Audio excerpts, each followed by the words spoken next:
Sir, do you think I'm stupid? Paulit-ulit tayo kanina na sinabi na natin na ward di ba? Sinabi na natin government hospital, nililinaw ko na Sinabi ko na, kung 960 may complication, yes or no, para matapos tayo. Excuse me, sir, I'm asking the secretary. Excuse me, Sir Secretary, you mean you don't know that? That's basic info. No coaching. I am testing the secretary precisely because I want to know if he's diligent on this or not. You don't have to give me the exact. You can give me a ballpark. Going to the topic of the zero billing. Last budget hearing, tinanong ko yon because the chairman of PhilHealth is actually the Secretary of Health. And he reminded me that that only refers to indigents. Diba? So I'll go to details later all. Under the law, last year budget hearing, and it's under the law, no? The zero billing doesn't mean all PhilHealth. So just to be clear, Mr. President, the zero balance is now a new creation. So even in the beginning, I was also of the impression that what are you talking about? The no balance billing was really for indigents only. But now the zero balance is for all. That's what I'm asking you to clarify. Okay. Last year, nung binanggit ko na drawing lang naman yung zero balance, zero billing, which I also brought up sa hearing when Senator Bongo was held, and I also brought it up when I was the chairman of the Committee on Public Enterprise, no? But sinabi nga ni Sec, para lang yan sa indigents. And I have different issues there. But during the SONA, ang sinabi naman ng Pangulo, para sa lahat na. But only in public hospitals. Hindi pa kaagad nasabi yun ng SONA, Mr. President. Yeah, kasi so that's my question. Can you clarify? No. Hindi sinabing for what hospitals. Kaya nga, lahat ng... Well, maraming hindi naka-pick up because I'm just saying na napakaraming mayors na lumapit sa atin at nagtanong na, saan? Hindi namin alam yan. For the record, so that people who are watching and tayo mismo and the mayors, governors, health practitioners knows, ano yung as of today, ano yung rule? Ano yung kompletong rule as of today? Para lang malinaw. So now, today, the rule is, and this was all clarified, I have to say this is my own personal appreciation of how things were clarified over time. No, but can the secretary clarify it? The only point I'm making, nandun pa rin ako dun sa, hindi yun clear sa akin sa SONA. No, pero para clear. Ang ngayon, I'll tell you now what the secretary says. I'm saying also that ngayon, clear na siya sa akin. Pero nung sa SONA, hindi pa siya clear. What's the rule so what the rule is now, and I also shared the rule with our colleagues earlier, is that if you go to any DOH hospital and you are a patient in a basic accommodation or ward, then zero balance ka, which means zero. Wala kang babayaran. Whether indigent ka o hindi. It doesn't matter. Okay. Basta tao ka, Pilipino ka, pumunta ka sa DOH hospital at dun ka sa basic accommodation or ward, that means you will have a zero balance. Okay. So kung hindi naman sa DOH hospital, pero indigent ka, zero balance ka ba? No balance. No balance. Ano ba difference ng no balance at saka zero balance?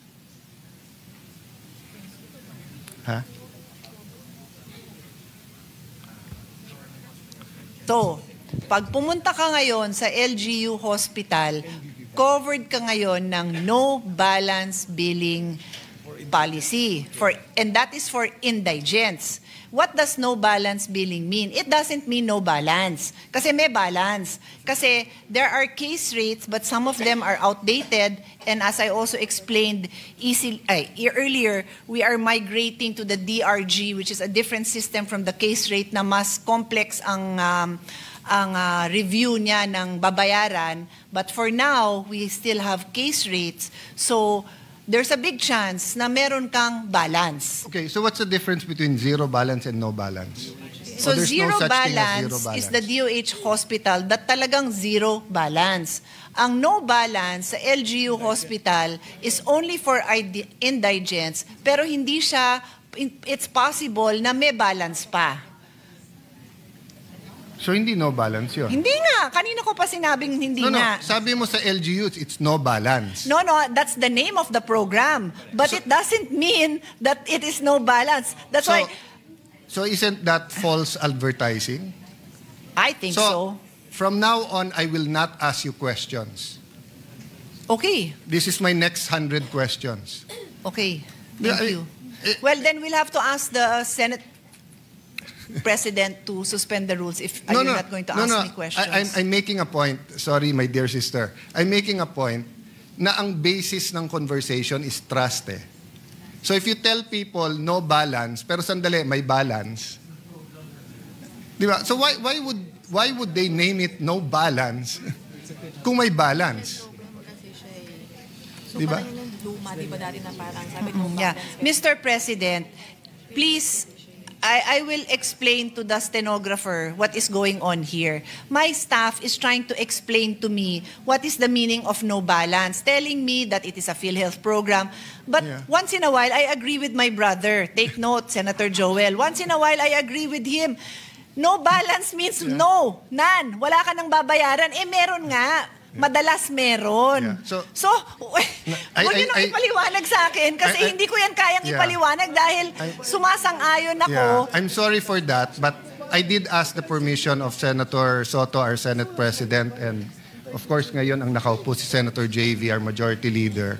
So with your permission, can we suspend the rules so that I can ask directly? I'll try to be as brief as possible para matapos ko tong issues. But I really think the Secretary should answer Mr. these President, issues. and if I may advise my brother, please continue asking this topic because even after I already explained, and dapat pumapalakpak na yung mga katabi ko dito na I agree with you 100%, eh nagpapaliwanag pa rin. So, by all means, I will stand up, and I'll I will observe. do my best to keep my cool, but I think we shouldn't leave the hall without clarity.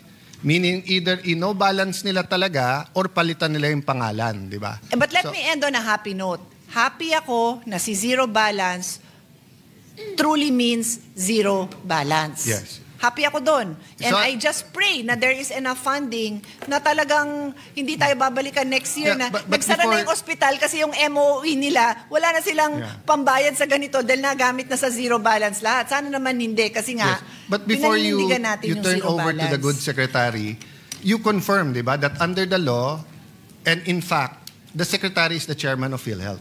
Yes, that is correct. So he should be able to answer these questions. Yes, and the President is also here to assist. So, but I think if he wants to ask directly, there must be a motion to suspend the rules. Yes. Majority Leader. Yes, Mr. President, with the permission of the body under our rules, particularly the section that I don't have right now, because I don't have the rules with me. Mr. President, upon conferring with the Minority Leader, obviously he's the one who's requesting for it, together with our members here in the chamber, I move to suspend the rules of the Senate to allow the DOH Secretary, Dr. Ted Herbosa, to respond directly to the queries of the members of the Senate. There's a motion to suspend the rules of the Senate. Is there any objection? Hearing none, the motion is approved. Thank you, Mr. President. Thank you. Mr. President, before I stand up, I will leave everyone on this note of technology and AI. I am wearing a Whoop, which is something like a smartwatch, but it is for health. And my Whoop, nabura na yung message, but earlier it said to me, you have exceeded your optimal strain. It is time for you to wind down and go to sleep. That was 2 hours ago. No, but for the record, But Mr. I'm Chair, just saying, this is the use of AI because it's accumulating all my data, including my stress, and it has workout-related stress and non-workout-related stress. For the record, meron akong non-workout-related stress in the last for few. the record, basta't kasama mo any of your brothers, talagang lumalampas yung stress. So anyway, my point is AI. Wala tayong choice. We have to live with AI, so we have to know how to use AI. Thank you, Mr. President. Good luck po sa inyong lahat. I will be busy praying over there. Thank you. So, Mr. Secretary, good evening po. Can you just, before we go to the no billing, sir, can you clarify? So the policy now is, kasi meron pang private, pang LGU. So can we state it? No? So ang zero billing, wala talagang babayaran. Tama po? Yes, Mr. President. Wala pong binabayaran. And that is for government hospitals? for DOH. DOH government retained hospitals. Okay. And you don't have to be an indigent. There is no need to be classified as Okay. indigent. For indigents, it is zero billing in private hospitals as long as it was within the case rate. No, dun muna ako sa non-indigent. Indigent. Sa private Indigent. hospital. Indigent in a ward accommodation, it's a PhilHealth policy that there will be no balance. No balance. Wag muna tayo sa no balance. Ang nasa batas, zero balance? No balance. No balance ang nasa batas. Policy, it's not a Dun law. muna tayo sa no balance. Sabi sa batas, pag indigent, no balance. Zero copay. At basic accommodation. In basic accommodation. In basic a government accommodation, hospital. yes. Yes. Within the case rate. Yes, within the case Right? rate. Yes. So, even in private hospitals ngayon, pwedeng pumunta pag indigent, basta't within the case rate. And in the basic accommodation. Basic accommodation. So, sa charity ward. Yes. Okay. So, they can go at dapat, anong ginagamit natin doon? Zero or no? No balance. Case rate. Case rate. Case Yeah, rate. That's but- called the PhilHealth benefit case rate. Yes, but in So the they law, use there's, the case rate. in the law, it says no balance. Zero copay. Meaning, aalis ka, wala kang babayaran Which kasi law walang are you balance. referring, Mr. President? Sorry? Zero copay. Which law? No, kayo nag-mention nun last year that in the law, Zero copay. it's indigents lang ang covered nun, nung no No, balance. the no balance billing is a PhilHealth policy. That if you are paid the case rate, if you are deemed as indigent and you are in the any government hospital, even private, even private, there should be no copay. That's the term of the policy of the no balance Yes. billing. So, you have to- to be indigent. Yeah, to be fair, Secretary, I'm not sure now if it was the Pinoy or the Duterte administration that announced nga. Pinoy. Diba? Pinoy, Your Honor. Okay, Pinoy, na no balance. And last year when I was asking you na hindi naman nasusunod yung no balance, you clarified. Pag indigent, within the case rate, no balance sila. Yes. And it's in the law. So it's not only a policy of the PhilHealth Board, it's in the law. So I think the complication here is how much does PhilHealth pay? So if the PhilHealth rate, so there is a certain cost to take care of a patient in a hospital, whether government or private. If the cost that PhilHealth covers, which is the case rate at that time, was enough for no balance, that was the policy that PhilHealth wrote down as a policy. Yes, that- and that's why I was criticizing it last year because last year's budget, no, that's why I was criticizing it because when we spoke 23 for the 24 budget, ang last na review ng case rate was still 2017. So, syempre, napakababa na nun. So, hindi naman natin binabago yung no balance, pero ang layo na ng inflation or ibang cost, no? So, I'll go back to that later, sir, with your permission. Let's go muna sa LGU. Sa LGU, ano yung rules sa no balance? LGU hospitals? Indigent, no balance billing. Case rate only in a basic accommodation. So, why don't we start calling it a case rate rather than no balance or zero balance? Para hindi natin nalilito yung publiko. Yun kasi yung naging program. Kasi, correct me if I'm wrong, ha? Kasi ang batas sinasabi, magsa-survey kayo. Di ba? Ang PhilHealth. Pag survey nyo, i-average nyo ngayon yan. So yung average, yan yung case rate. So kung sa DOH hospital, pag sinabi nyo 50,000 for this procedure, kung sa DOH hospital, it's only 35,000, zero billing ka, or no billing. Pag pumunta ka sa isang private hospital and it's 50,000, within the case rate, zero billing ka. But kung ikaw mismo pupunta ka sa mas mahal na hospital and it's 70,000, bayad ka ng 20,000.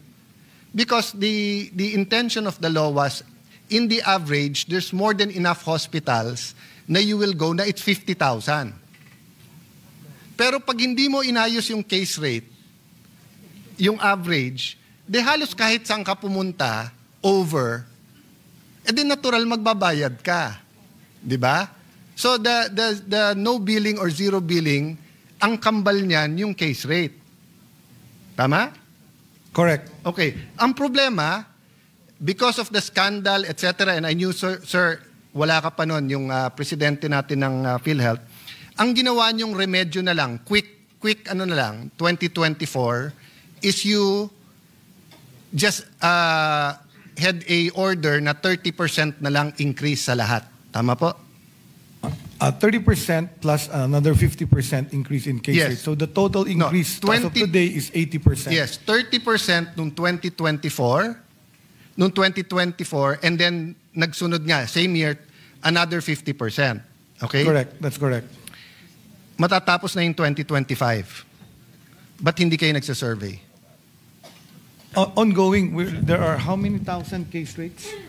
There are so many thousand case rates. So the case rate was across the board, but we are increasing a lot of rates that have now really gone beyond zero balance. For example, dialysis. It used to be 2,500. We increased it to 6,350. And dialysis patients are not paying any more additional, even in the private dialysis center. Heart attack, we also increased it from a measly 75,000. We increased it to about 500,000 plus. I so acknowledge today, that. I even acknowledge- jeepney drivers are treated in private hospitals for... I acknowledge yung coronary artery bypass graft surgery is 660 until 960,000. Philippine Heart Center, it's 550,000. Makati Med, it's 550 to 900,000. May sobra pa ng 6,000 and world-class ang Makati Med. I acknowledge that. I acknowledge dialysis, ganun din, di ba? But ang point is not that, I tell my staff, huwag kayong pumunta sa akin at sasabihin nyo, sa major subjects, 90 kayo lahat, pero sa isang subject, 70 ka. We're talking about our healthcare system eh. And that's why you're supposed to have periodic surveys. But nowadays with digital, and because you regulate hospitals, you cannot send to all the hospitals one piece of paper, or you cannot send a iPad na sasagutin nila, then they give it to you at sasagutin? For your information, the PhilHealth is currently doing what's called shadow billing for the diagnosis-related groups. Sir, you're not answering my questions eh. Nandun ako sa inyong survey sa case rate para the malaman survey nyo. is the shadow billing of how much each case costs currently in several hospitals. And how I think long? 160 Yes, hospitals. it's November. PhilHealth is doing it's this. November now. Taguig has 1.3 million residents. We have about 160 to 180,000 households. Every quarter, we do a survey with 200 questions at least per household. Every quarter. It's November now. Why can you not have this survey para alam talaga natin magkano? So, if you're going to tell me... You asking about a household survey done by I'm telling PSA you or a survey of hospitalization? We're surveying 160,000 households every 3 months. Household, not hospitals. Not hospitals. So we're surveying hospital Yes. costs. So isn't it easier for you? You're going to do 160 hospitals na under your regulation, hindi nyo matapos kaagad? It's ongoing. We're doing it. Kailan matatapos? It's November na eh. For the survey to be completed, it's about 5 to 6 million claims that they started to average the cost. You don't need the claims. Ang pinag-uusapan dito, costing analysis. All you have to do is ask all the hospitals yung bawat magkano yon. So when there is a claim, there is also the actual cost and the bill. So PhilHealth has all that data. Kaya nga So pinapahirap. there it's doing the survey Mr. Secretary, of 5,000. Mr. Secretary, learn to listen then. I'm telling you, pinapahirapan nyo ang sarili nyo. Ito, cesarean section, 23,000 to 58,000 pesos. Sa Fabella, 37,000 pasok. Sa Makati Med, 18 to 240,000. All you have to do is ask Makati Med to average that for you. You send the survey forms, they send it back. You're talking about 160 hospitals. Kayang gawin ng 1 linggo yan. Pinapahirapan nyo sarili nyo. So, 2024, that's 9 years hindi kayo nag-survey. Sorry, 2017, 2018, 2019, 2020, 21, 22. 7 years. So last year, nilagyan nyo na lang percentage. Ngayon, November na, wala pa rin. So habang wala yan, niloloko natin ang tao sa billing nila. Kasi announce tayo ng announce na don't worry, may PhilHealth, lahat kayo, membro, may zero billing, may billing, may ganitong programa, etc. Litong-lito na sila. Diba? So why don't we simplify it? Oh, so assuming we do it your way, when will you get the average? When will you get the cost analysis survey results? Middle of 2026. If I can do it in 1 week, magre-resign ka? Yes. O sige, call ako. Call ako. So, Mr. President, we will meet tomorrow. And I will bring an IT expert. You bring the list of the 160 hospitals and all of this case rate. Okay? No, sir, hindi pwedeng tungo-tungo lang dito sa Senate. Seryoso tayong pinag-uusapan. Be here at 4 o'clock tomorrow? Can you be here at 4 o'clock tomorrow? PhilHealth, President? Yes, according to the PhilHealth President. Okay. The yes is okay. So my staff, please make sure. Oh, sir, do you acknowledge na yung present 80% nyo, marami pa rin doon ang sobrang kulang? Me 80% of... No, yung inyong plus 30%, plus 50%, do you acknowledge na marami pa rin na hindi na if you average it out and go to different hospitals, kulang siya? Yes, that's why PhilHealth is trying to go to DRG. Because what happens is in a case rate, the diversity of costing is so high, so wide. Because it's so wide, there will be people that will be paying more, will spend more, and there will be people who are spending less. By going to DRGs, the payment scheme becomes more accurate. How long do you need to shift to that scheme? Middle of 2026 to pilot the DRG. So ipapilot nyo right pa lang. now, it's actually being implemented as a zero shadow. Yeah, Mr. Shadow Secretary, billing. what I'm trying to tell you is even in the present cost analysis, you can do it right away and people won't suffer. But hindi nyo nalang aminin na kulang ang pera nyo, kaya hindi nyo magawa, kaya hindi nyo matupad yung pangako dun sa law na zero billing. Kasi kung yung even on the cost analysis, madaling gawin yun. Kasi mag-a-average ka eh. Kahit naman sa present nyo ngayon, nakalagay dito, let's say, coronary artery disease, bypass, 660 to 960, it's still naitama nyo nga yun sa yung sa bypass na mahal nga yun Kaya nyo naman itama sa iba Diba? Kasi you're in the Senate All you have to do is we finish that survey and tell us, sir, if you don't give us more money, hindi namin mababayaran.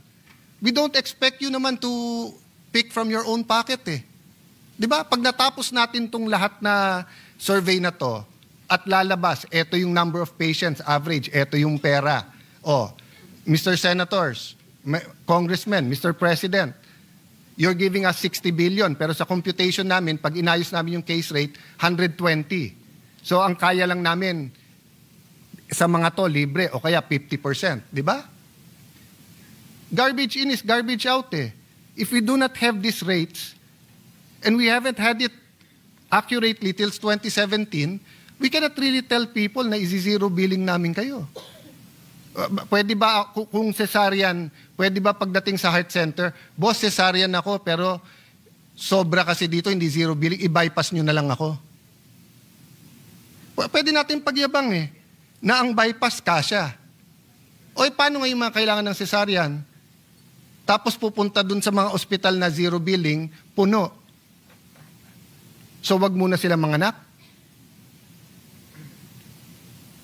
That's why there's frustration here. You don't give us straight answers eh. Thank you very much. But, healthcare is really complex. And No, health you're financing making it is complex. even It's more simple. complex. To simplify it to averages will make us create many errors. Okay. The standard deviation for an average will be wrong because different people will have different complications and different people will have different costing Sir. in terms of care. So when you use an average, which is what the case rate does, this is exactly what we have. Sir. We have a problematic Sir, case. don't That's talk- why we're don't- going to the DRGs. I know what I'm the saying. DRGs are more specific in terms of reimbursement. And most countries have gone to a DRG payment system. Thailand, in fact, we're copying the DRG system of Thailand because they offered it for us free. If we copy the DRG of the US, they're asking us to pay. So the DRG is the direction to be able to pay patients more but accurately Sir. and without fraud. Sir, walang problema yon. Walang problema na shift DRG, walang problema magbayad, kopyahin nyo doon. Ang problema, 2017 pa, in the meantime, magsasuffer yung mga tao dahil walang pambayad at kung ano-ano sinasabi natin sa kanila. And don't tell me about complications. Because wala ka pa dyan, hindi ka pa chairman ng PhilHealth, meron ng rule yan eh. Pagka bypass, no complication, walang eto yung babayad. Hindi kasama complication. Hindi ganun yung sistema dati. Ang sistema dati, bypass, no complication, eto yung bayad. Kung may complication, may dagdag yun. So, ngayon yung lulituin nyo kami na may complication. Kaya nga nakalagay dito, 660 to 960. I'm not proposing that you say this is 750. Kayo mismo nagsabi, 660 to 960. Etong 660 to 960, with complication to o wala? Excuse me, but Sir, I think just answer we're my question, getting confused because when you start to pay for complications, that's called the fee-for-service rate. We're going away from the concept Sir, that's not of what I'm universal talking health about. coverage. By law, it should be no copay. So that's what we're going to talk about. Should there be an amount of copay, and should the copay disappear? Because insurance will always pay what its money has in the bank. You cannot just keep increasing and then ask the complications to be paid. So the fairer way to, and many systems have studied this very well. So we're following what the other countries have done. No, to that's have not a the issue successful here. UHC. That's not the issue. The issue is what you're promising. Averaging Excuse me, Mr. is Secretary. erroneous. Excuse me, Mr. Secretary. You're not answering the questions I'm asking you, and we're interrupting each other. I will listen to you, you listen to me. Okay? What I'm telling you is we cannot promise people then not deliver. We cannot tell people no balance tapos may balance. That's why klinaklaro ko dito. And what I'm telling you is that even before, ang amount sa case rate, halimbawa sinabi cesarean or bypass, hindi kasama doon ang complication. So kung iniba nyo ngayon at ginagawa nyong complicated, that's up to you. But kailangan klaro yung sabihin natin sa tao. That's why I'm asking you a specific question. Etong bypass, 660 to 960 Z benefits package. Does that include kung meron complication sa kanyang bypass o wala? That's a yes or no question. It's supposed to. Yes. Yeah, yes, it includes. Because now we're also zero balance billing. It includes? It includes. If they're in basic accommodation, it's included. We've discharged patients with leptospirosis from NKTI, 2 million pesos, zero. We've taken care of heart patients in heart center with complications, No. zero. Sir, so it's included in the zero balance. You're talking about the DOH. Nililito nyo na naman kami. Ito nga 660 to 960. Di ba, PhilHealth to. So at tinatanong ko lang to, etong 660 to 960. This is a Z benefit package. Yes, Z benefit package has a pre-approval. So you have to actually go to it, so the chances of having a complication are actually less. So what happens is, if there is a patient that wants to get a Z benefit package, they go to the PhilHealth, ask for a pre-approval, and then if they're approved for that Z benefit package, it will be done in a hospital that is accredited for Z benefit package. Okay, so, So not all hospitals have Z benefit packages. PhilHealth accredits them. Yes. So, ang haba-haba, hindi mo pa rin sinagot tanong ko eh. So, if patient A goes to heart center, pre-approved, okay, walang complication, 660. No problem, babayaran, di ba? No complication, 960 ang billing. Babayaran, di ba? Oh, for one reason or the other, nagkaroon ng complication, naging 1.5 million. Babayaran ba yung mahigit sa 960? Hindi. Zero balance is applied for all patients admitted in basic accommodation. Okay. So, if yes. this patient Sir, is Z-balance... yes or no lang eh. Wait, I will tell. If Sir, this patient sorry, is sir. Z-benefit, Excuse me, sir. they are admitted hindi tayo in basic matatapos accommodation and they will have no copay. It will be zero. But if they are in a pay ward, they will be charged for the complication. Sir, do you think I'm stupid? Paulit-ulit tayo kanina na No. sinabi na natin na ward eh, di ba? Sinabi na natin government hospital, nililinaw ko na eh. Sinabi ko na, kung 960 may complication, yes or no, para matapos tayo. Di ba? Para matapos tayo. Mr. President, I think the Secretary wants to go back tomorrow. Let's just go back tomorrow. Let's have every day na lang to. Simple-simple tanong ko sa iyo eh, para matapos tayo eh. Ayaw mo sagutin eh. Di ba? Tinanong ko sa iyo, heart center. Heart center is a government. Heart center, zero balance. Oh, zero DOH balance. hospital. Sir, hindi mo pwedeng yes or no? I said yes earlier. Oh, then stop at yes. Okay? Oh, so 960, walang complication, bayad. Sabi mo yes. 1.5 million dahil nagkaroon ng complication, ha? Ano to? Indigent, babayaran dahil zero billing. Okay. Lipat ka ngayon sa private hospital. Naka-charity ward. Walang complication. The 660 till 960 covered, di ba? Yes, okay. Nagka-complication, 1.5 million. Magkano lang covered? 960. 960 lang. Yeah. So that's what I'm saying from the start. Yung cost mo na to doesn't include complications. So don't tell me kanina na complex kasi to kasi pwedeng may complication. Yung amount mo dito is for basic. So if you do the survey in all the hospitals, then announce to people, eto yung rules. Kung government hospital, ganito. Kung private, ganito. Ilan kami dito? Si Senator JV, nakailan amendment na yung PhilHealth? We were here then. So we know the law.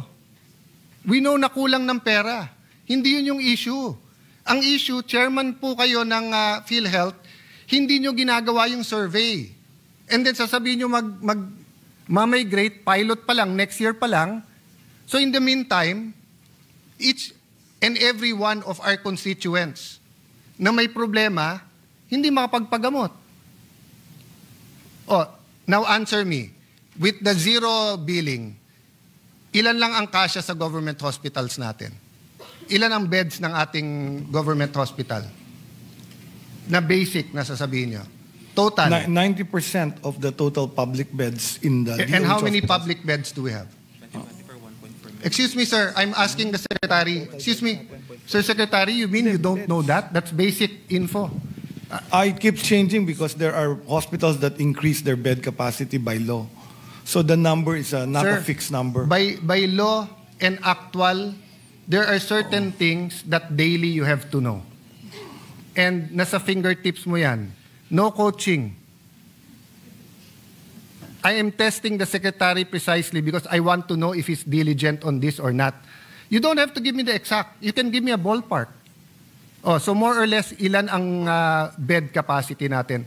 Sir, Mr. Sergeant of Arms, pakitanggal yung naka-black na jacket. Sinabi ko na no coaching eh. Please leave the room. So it's probably about 800. Suspended.